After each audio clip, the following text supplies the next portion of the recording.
Halo, selamat datang di channel Ruang Taktik.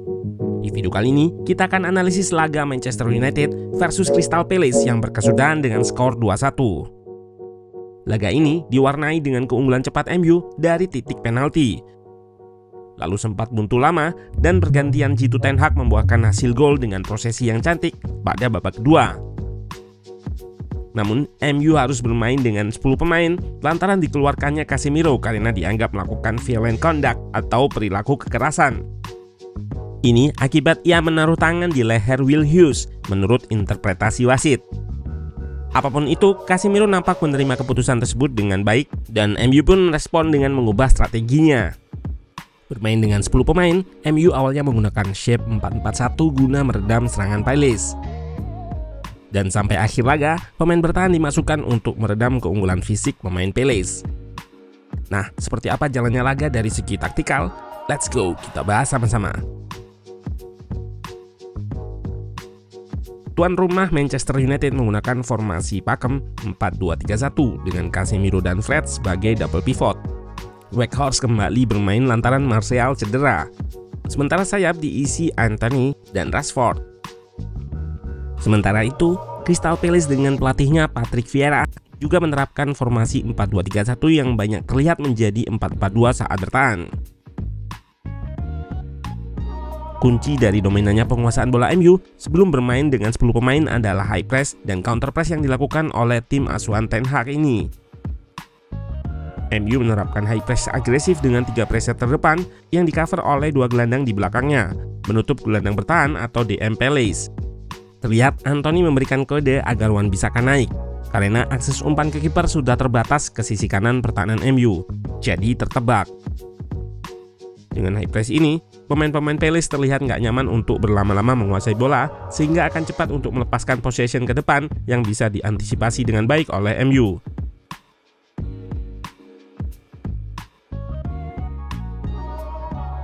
Selain itu, counter press atau rebut bola kembali juga dilakukan sesaat setelah MU kehilangan bola di pertahanan Palace. Hal ini cukup efektif untuk meredam upaya counter attack yang akan dilancarkan oleh Palace.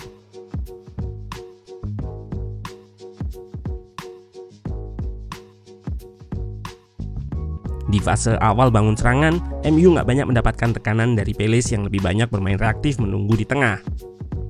Dengan pressure terdepannya yang nggak banyak melakukan pressing, sehingga back-back MU seringkali bisa melakukan dribble ke area yang lebih tinggi.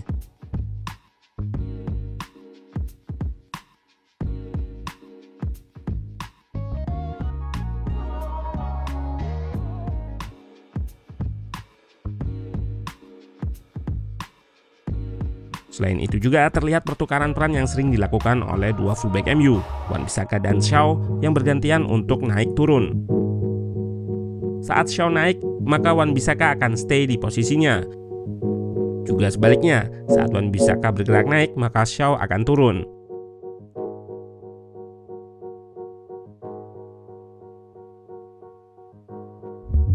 Dengan hal ini, maka struktur MU akan selalu terjaga dalam bentuk yang ideal dan akan sering terlihat shape 3-2-5 saat MU menguasai bola.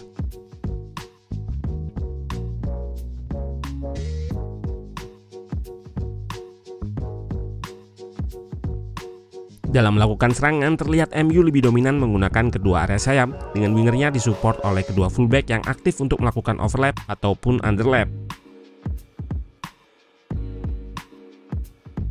Selain support dari kedua fullback, penyerang-penyerang MU juga disupport oleh pivotnya yang kerap memposisikan dirinya dekat dengan bola untuk menyediakan koneksi.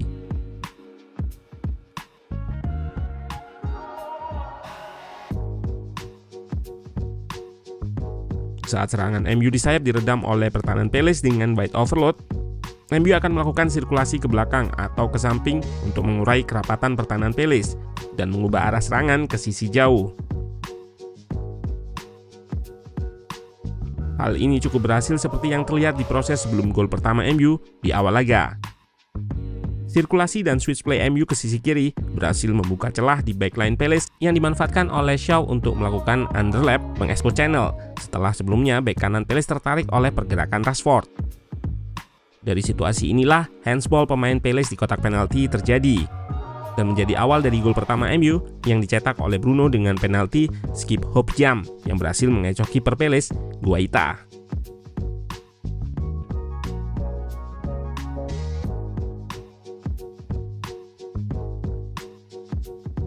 Di laga ini memang terlihat MU seringkali mengincar area half space untuk menembus pertahanan Palace. Di depan, frontline MU seringkali menang jumlah dengan 4 back Palace, 5 versus 4. Dengan situasi menang jumlah ini, pemain terluar di sisi sayap bisa menarik fullback untuk keluar dan perlebar jarak dengan center back, sehingga ruang yang tercipta bisa diekspos oleh pemain lain. Dalam situasi ini, dua pivot MU lah yang sering bergantian untuk mengekspos ruang ini.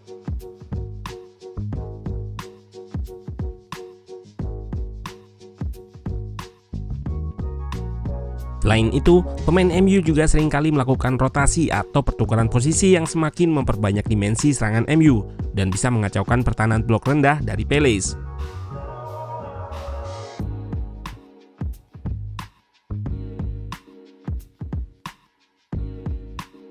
Semua skema attacking MU ini terlihat di proses gol keduanya, mulai dari switch play, cairnya pergerakan pemain, hingga support dari pivot sebagai konektor. Terlihat di klip ini, Casemiro berada di half space kiri dan frontline MU menang jumlah dengan backline Palace. Serangan di switch ke kanan dan MU membentuk triangle shape di area tersebut. Selanjutnya terlihat Garnacho yang roaming ke sisi kanan, juga Luke Shaw yang mengisi kelebaran di sisi kiri. Di momen ini, Casemiro menjadi konektor untuk kembali pindahkan bola ke Luke Shaw di sisi kiri sebelum diakhiri dengan crossing mendatar dan tap in Rashford yang pelebar keunggulan MU. Masuknya Garnacho juga membuat serangan MU lebih dinamis.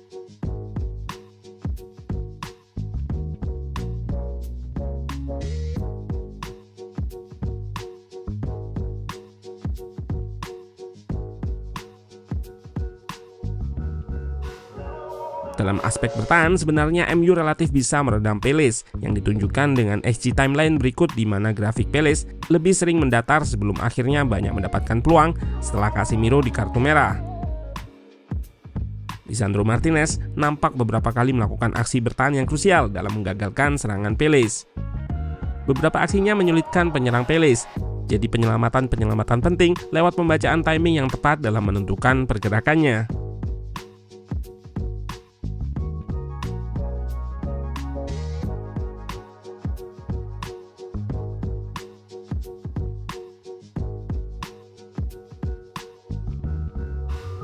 Pada akhirnya, Palace mampu perkecil ketertinggalan dari situasi kemelut corner kick.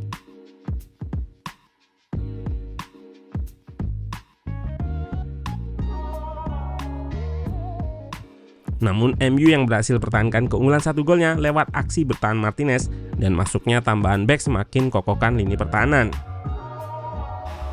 Dan dengan kemenangan ini, MU berhasil naik 1 tingkat ke peringkat 3 mengkudeta posisi Newcastle yang ditahan imbang 1-1 oleh West Ham. Man of the match versi ruang taktik adalah Lisandro Martinez. Meski nggak terlibat dalam mencetak gol, tapi dialah yang membuat skor MU tetap unggul meski digempur dari menit 70-an.